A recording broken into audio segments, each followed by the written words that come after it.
मसीह। हमारी तबीयत पहले नया साल के दिन मैं बेहोश हो गया था और मैं यहाँ बेहोश हो गया, जो कि मुझे पता नहीं था कि मैं बेहोश कब हुआ हूँ और मुझे पता भी नहीं था। मैं यहाँ से हमको लेके गए प्रतापगढ़ तक का, वहाँ तक का भी नहीं मालूम पड़ा।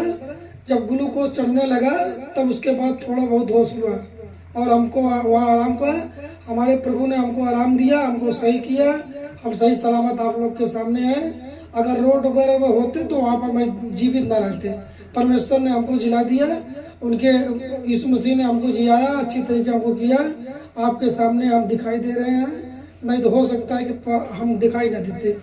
यीशु मसीह ने हमें दिखा दिया, अच्छी तरीके हमको सही कर दिया।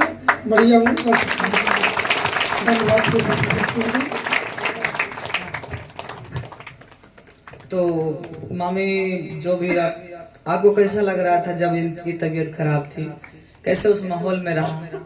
क्या बहुत से ज्यादा माहौल में रहे कि कोनो उर नहीं रहा। परमेश्वर हमको वापस करें फिर से। कैसी हालात थी उस समय? कैसे आपको लग रहा था? क्या समझ तुम्हारे सामने क्या दिख रहा था? कैसे क्या होगा? उनकी हालात आप खुद सामने देख रही थी, जिस तरह उनका चेहरा हो रहा था, रूप हो रहा था, उस समय तुम्हारे अंदर क्या हो रहा था? कैसे सोच रहे थे? अब बहुत विकट घबराहट पड़त रही है, तो वो प्रभु से प्रार्थना कर रहे, प्रभु आपकी सहारा, आपके भरोसे छोड़ देते हैं। हम अब कोनो हमका रास्ता नहीं आए, अब आपके शरण में कुछ भी करा, अब आप ही शरण में बांटे, अब चाहे जो उनसे करा। उस समय आपके मन में क्या आ रहा था? रोने के लिए कैसे क्या हो रहा? बहुत से रोने के लिए हाँ। उस समय आप रो रहे थे? बहुत। आपकी बेटियां सब रो रहे। हालेलुया। ऐसी हालात थी हमारे भाइयों बहनों। हमारे मामा को अचानक इनके जीवन में ऐसा दुख आया कि इनके जो झटके आते हैं, आप जानते हो, जब किसी के सर में गांठें होती हैं तो झटके आते हैं।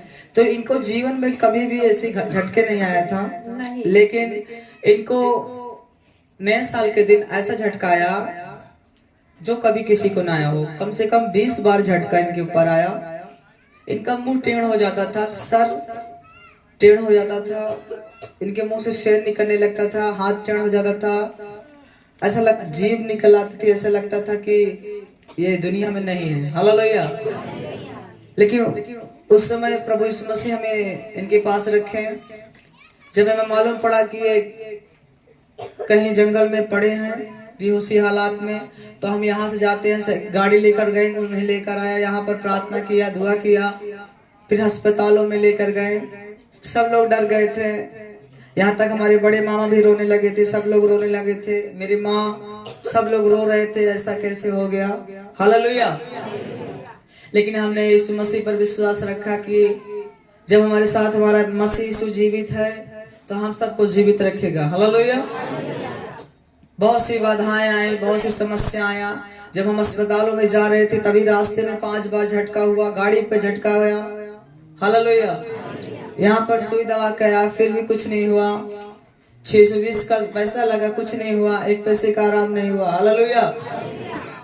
हम सभी भाई बहन, पूरे घर परिवार एक मन होकर प्रार्थना किया और दुआ किया। 3 दिन अस्पताल में भर्ती थे। हालेलुया।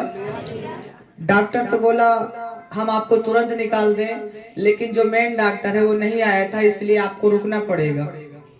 आप जानते हो, अब रुकने का मतलब है, अब उनका 1 दिन का रुक गए हो तो बेड चार्ज पड़ेगा, तो जितने दिन रोकेंगे उतना इनका चार्ज लगेगा। हालेलुया।